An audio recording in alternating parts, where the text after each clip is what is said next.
ప్రభుని రక్షకుడు యేసుక్రీస్తు నామమున మీ అందరికి వందనాలు తెలియజేస్తున్నాను. బలలో చేయబోయే ముందుకు మనం వాక్యం చూసుకొని మనం పరీక్ష చేసుకొని ప్రభు బలలో చేయవేద్దాము. 1 కొరింథీయున్స్ చాప్టర్ 11 మొదటి కొరింథీయులకు రాసిన పత్రిక 11 అధ్యాయము 29, 30 వచనాలు చదువుకుందాం. 1 కొరింథీయున్స్ చాప్టర్ 11, 29 and 30. ప్రభు శరీరమని వివేచింపక తిని తాగువాడు తనకు శిక్షావిధి కలుగుటకే తిని తాగుచున్నాడు. ఇందువలననే మీలో అనేకులు బలహీనులు, రోగులై ఉన్నారు. చాలా మంది నిద్రించుచున్నారు. ఈ మధ్య కాలంలో నేను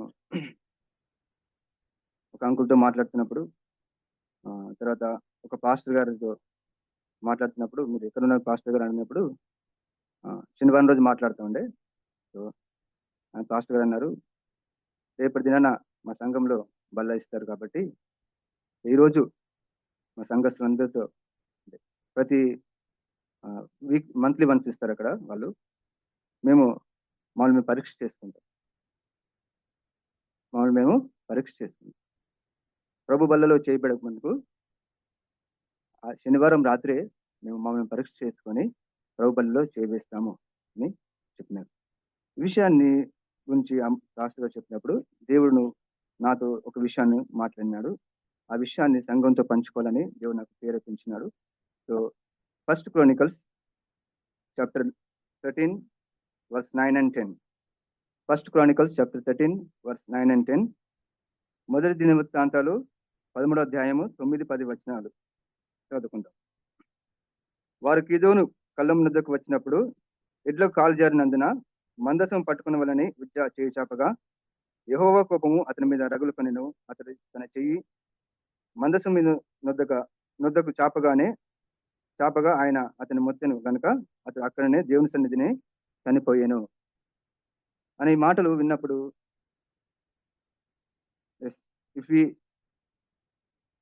పౌలు గారు చెప్తున్నాడు కదా, సో సంఘానికి చెప్తున్నాడు ఏమని, మిమ్మల్ని మీరు పరీక్ష చేసుకోండి. పరీక్ష చేసుకోకపోతే ఏమవుతుంది, మీరు చాలా మంది నిద్రిస్తున్నారు అని చెప్తాను.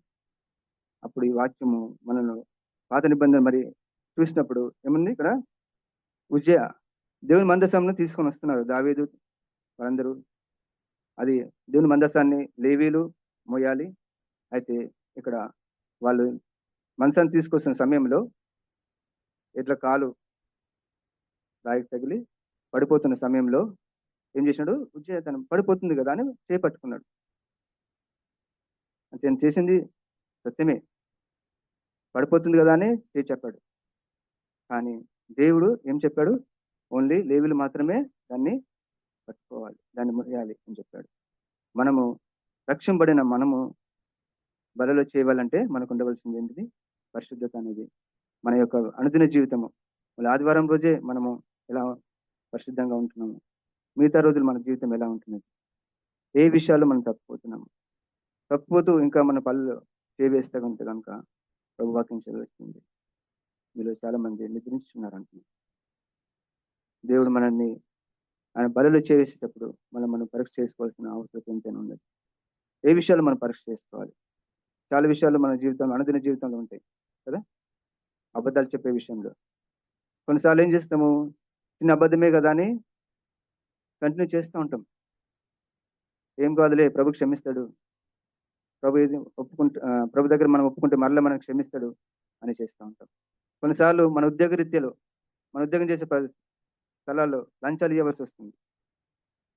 ఇది నా ఉద్యోగ పరిరీత్యా నేను చేయాల్సింది కదా, చేస్తేనే నాకు ఉద్యోగం ఉంటుంది కదా, నేను చేస్తేనే నా జీవితం నా కుటుంబం నడుస్తుంది కదా, ఆ లంచాలు ఇవ్వకపోతే నా ఉద్యోగం పోతుంది కదా అని అక్కడ లంచాలు ఇస్తూ ప్రభు దగ్గరికి వచ్చి బలలో చేసేస్తాం. అక్కడ అబద్ధాలు ఆడుతూ ప్రభు దగ్గరికి వచ్చి బలలో చేస్తాం. జ్ఞాపకం చేస్తాం.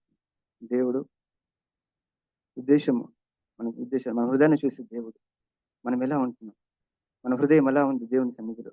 ఆదివారం ఒక రోజే పరిశుద్ధంగా ఉంటున్నామా, మిగతా ఎలా ఉంటుంది, మన యొక్క అనుదిన జీవితంలో మనము ఎలా మాట్లాడుతున్నాం, మన యొక్క హృదయం అంతరంగంలో ఎలా ఉన్నాం, మన సహోదరుల పట్ల మన సహోదరు పట్ల ఆస్తి ఉన్నదా, వాట్ ఇస్ లుకింగ్ ఎగ్జామ్ అని ప్రభు ఇంతకుముందు చూసాం కదా! ప్రభు మన కొరకు తన శరీరాన్ని నలగొట్టి ఎంతో వెల చెల్లించాల్సొచ్చింది మన కొరకు.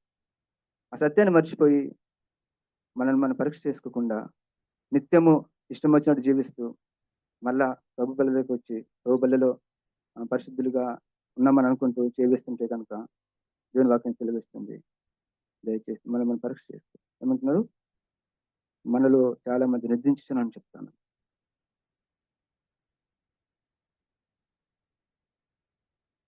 ఈ విషయాలు ఈ సమయంలో మనం నిజంగా నిద్రించకపోవచ్చు.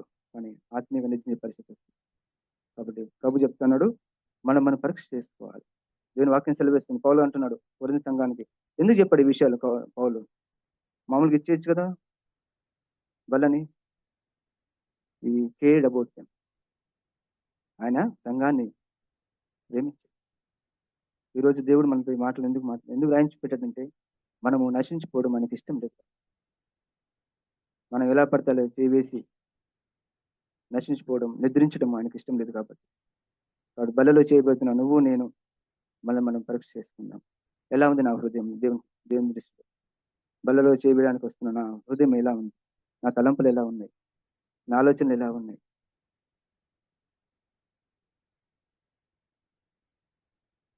క్యాజువల్‌గా ఒకళ్ళు ఉంటే ప్రభు దగ్గర ఒప్పుకుందాం. ప్రభు బలలో చేయిద్దాం. ప్రతిరోజు మనం పరీక్ష చేసుకుందాం. ఓన్లీ ఆదివారం రోజునే కాదు. Everyday examine our self. How I am. నా జీవితం ఎలా ఉంది? నా ఆలోచన ఎలా ఉంది? నా మాటలు ఎలా ఉన్నాయి? నా చూపులు ఎలా ఉన్నాయి? నా తలంపులు ఎలా ఉన్నాయి? వీటిని గాని మనం పరీక్ష చేసుకోకుండా ప్రభు బలిలో చేవేస్తే ప్రభు అంటున్నాడు, దేవుని వాక్యం సెలవిస్తుంది. ఇలా పరీక్ష చేసుకోకపోవడం వల్ల మీలో చాలా మంది నిద్రించుతున్నారని చెప్పి. కాబట్టి ప్రభుకి దేవుని వాక్యము మనం సెలవిస్తుంది. మనం నిద్రించిపోవడము దేవునికి ఇష్టం లేదు కాబట్టి ఈ వాక్యం రాయించాడు. కాబట్టి మనం ఒకరినొకరము ప్రభు బలిలో చేయబోయే ముందుకు ప్రతి ఒక్కరు మనం పరీక్ష చేసుకుందాం. So let us read 1 Corinthians chapter 11:23 onwards. Examine. నేను మీకు అప్పగించిన దానిని ప్రభు వలన పొందితిని. ప్రభువైన యేసు తన అప్పగింపబడిన రాత్రి ఒక రొట్టెను ఎత్తుకొని కృతజ్ఞతాస్తుతులు చెల్లించి దాన్ని విరిచి, ఇది మీ కొరకైన నా శరీరము, నన్ను జ్ఞాపకం చేసుకొనుటకు దీన్ని చేయడని చెప్పెను. ఆ ప్రకారమే భోజనమైన పిమ్మట ఆయన పాత్రను ఎత్తుకొని, ఈ పాత్ర నా రక్తం వలనైన కొత్త నిబంధన, మీరు దీనిని తాగినప్పుడల్లా నన్ను జ్ఞాపకం చేసుకొనుటకు దీన్ని చేయడని చెప్పెను. మీరు ఈ రొట్టెను తిని ఈ పాత్రను తాగినప్పుడల్లా ప్రభు వచ్చే వరకు ఆయన మరణం ప్రచురించుదురు. కాబట్టి ఎవడు అయోగ్యంగా ప్రభు యొక్క రొట్టెను తినడో లేక ఆయన పాత్రను తాగునో వాడు ప్రభు యొక్క శరీరం గురించి రక్తం గురించి అపరాధ్యగును. కాబట్టి ప్రతి మనుషుడు తను పరీక్షించుకునను. అలాగ చేసి ఆ రొట్టెని తిని ఆ పాత్రలను త్రాగవలెను. I request brothers who is helping me. Lord, come forward.